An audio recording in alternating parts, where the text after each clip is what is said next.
Assalamualaikum warahmatullahi wabarakatuh. Kami dari kelompok 6 S1 Farmasi 5A akan mempresentasikan sebuah review jurnal pada mata kuliah Analisis Farmasi dengan anggota kelompoknya Afrah Yunas, Dewi Rahmawati, Dian Wulandari, Hanif Zufriyaldi, Lilis Hidayatul, Marfuah Kunti, Meliana, Niken Dwi Astuti, dan Tiandai Rantika.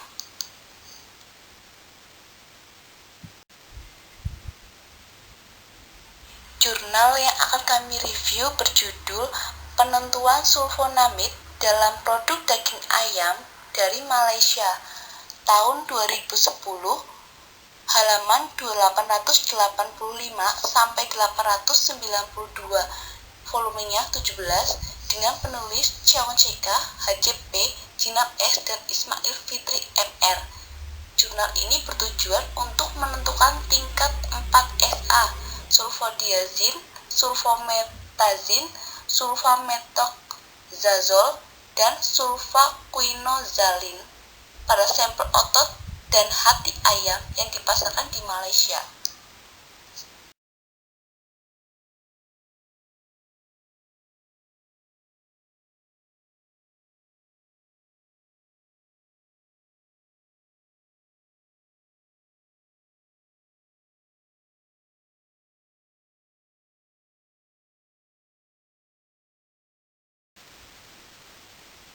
Latar belakang. Sulfonamides adalah antibiotik sintetis dengan spektrum luas terhadap sebagian besar organisme gram positif dan banyak gram negatif. Mereka digunakan untuk mengobati berbagai jenis infeksi yang disebabkan oleh bakteri dan mikroorganisme tertentu, seperti penyakit infeksi pada saluran pencernaan dan pernafasan. Menurut Ford et al. Tahun 1987, sulfonamida menghambat multiplikasi bakteri dengan bertindak sebagai inhibitor kompetitif asam p-aminobenzoat dalam siklus metabolisme asam folat. Menurut Hela et al. Tahun 2003, penggunaan SA pada ayam dapat menyebabkan residu SA hadir dalam jaringan yang dipasarkan jika waktu penarikan yang tidak memadai untuk ayam belum diamati atau jika obat ini telah diberikan secara tidak senonoh. Menurut Kishida tahun 2007, untuk memastikan keamanan makanan bagi konsumen, SA ditetapkan pada 0,1 mikrogram G1 hewan penghasil makanan untuk batas residu maksimum oleh Peraturan Uni Eropa pada tahun 1990 dan Peraturan Pangan Malaysia tahun 1985. Nah, yang selanjutnya metode. Yang pertama ekstraksi. Ekstraksi sulfonamid dilakukan mengikuti metode yang dijelaskan oleh Ismail Fitri et al. 2008. Sampel daging dan hati payudara dipotong menjadi bagian kecil atau dimensi dan dicampur. Sejumlah sampel 10 gram ditimbang secara akurat, ditempatkan dalam botol 200 ml PTE sentrifuge dan 30 ml 90% asetonitril atau jenuh N-heksana ditambahkan. Sampel dihomogenisasi selama 1 menit dengan penghomogen IKA Labortechnik Staufen, Jerman, dan disentrifugasi pada 350 rpm selama 10 menit.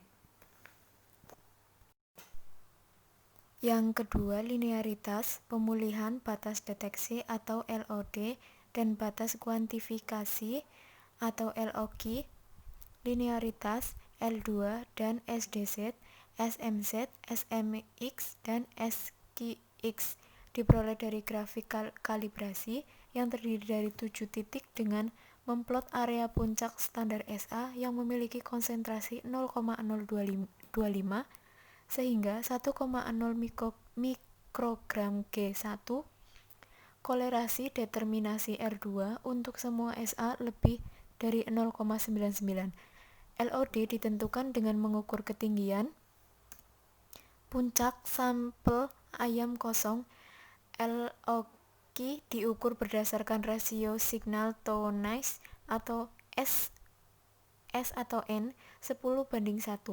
Untuk menentukan pemulihan, 10 gram sampel dicampur dibubuhi 0,1 mikrogram G1 standar SAS. Untuk sampel diikuti oleh homogenisasi selama 1 menit. Terus selanjutnya di sini ada gambar kromatogram HPLC standar. Nah, yang A itu ada SAS 0,1 mikrogram per gram minus 1 SA. Terus yang B itu ada SAS dalam sampel daging dada ayam. Nah, di situ di dalam kromatogramnya bisa kita lihat bahwa di situ sudah ada keterangan angka. Di situ sudah ada keterangan angka ya. Mungkin cukup jelas. Di situ juga sudah ada keterangan angka sekian menunjukkan ada SDZ, SMZ, SMX, SQX. Di situ sudah ada angkanya juga berapa, ditunjukkan pada yang berapa ini sudah ada. Nah, dari kedua kromatogram itu bisa dilihat ya perbandingannya berapa-berapanya. Yang ketiga ada analisis statistik. Analisis statistik dilakukan dengan menggunakan SPSS. Nah, di sini sudah dituliskan ya, sudah dicantumkan versi dari SPSS tersebut. Jadi teman-teman bisa lihat di situ ya versi apa aja di situ sudah ada. Analisis palian dua arah atau ANOVA dikerjakan untuk menentukan variasi konsentrasi SA antara sampel dan lokasi. P lebih besar dari 0,05 dianggap mengindikasikan signifikasi dari statistik.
Dan pembahasan residu SA yang terdeteksi dalam sampel daging payudara berkisar antara 0,006 sampai 0,062 mikrogram per kilogram.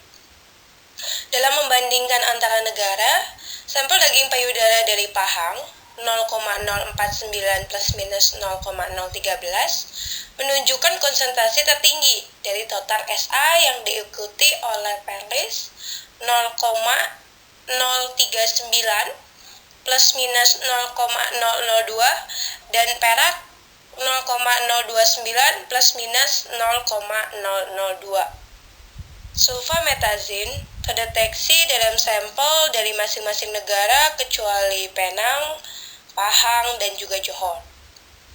Sulfametazin yang diduga karsinogen telah diidentifikasi dan ditentukan di dalam daging, ikan, susu, dan keju, dan juga telah memiliki dan dianggap sebagai penyebab utama dalam sekitar 95% ya dari semua pelanggaran yang melibatkan sulfonamida dalam jaringan. Sulfametazin lebih stabil terhadap panas dibandingkan dengan SA lainnya ya yang membutuhkan waktu lebih lama untuk dihancurkan dan didetoksifikasi. Sulfadiazin terdeteksi dalam sampel daging payudara dari masing-masing negara kecuali untuk Perlis, Kelantan, dan juga Selangor. Sementara sulfametoxazole dan sulfaquinoxalin hanya terdeteksi pada sampel dari Perlis. Konsentrasi SA yang terdeteksi dalam sampel hati ayam adalah dari 0,008 sampai 0,193 mikrogram per kilogram. Level tertinggi SA yang terdeteksi adalah untuk sulfametazin yang diikuti oleh SMX, SDZ, dan SQX dalam membandingkan antar negara bagian Johor. Kesimpulannya, residu sulfonamida yang terdeteksi di hati ayam lebih tinggi daripada sampel daging payudara. Temuan tidak mendeteksi adanya bukti penyalahgunaan atau penyalahgunaan obat yang telah diselidiki. Hanya ada 2 sampel dari 66 sampel hati ayam dari Johor yang melanggar peraturan karena adanya sulfametoxazole. Pengendalian residu di Malaysia terutama difokuskan pada perlindungan konsumen dan itu harus didasarkan pada analisis resiko. Oleh karena itu, mungkin berguna untuk menyiapkan pedoman untuk penegakan seragam pengendalian residu di seluruh negara. Sekian presentasi dari kelompok kami, kurang lebihnya kami mohon maaf. Terima kasih. Wassalamualaikum warahmatullahi wabarakatuh.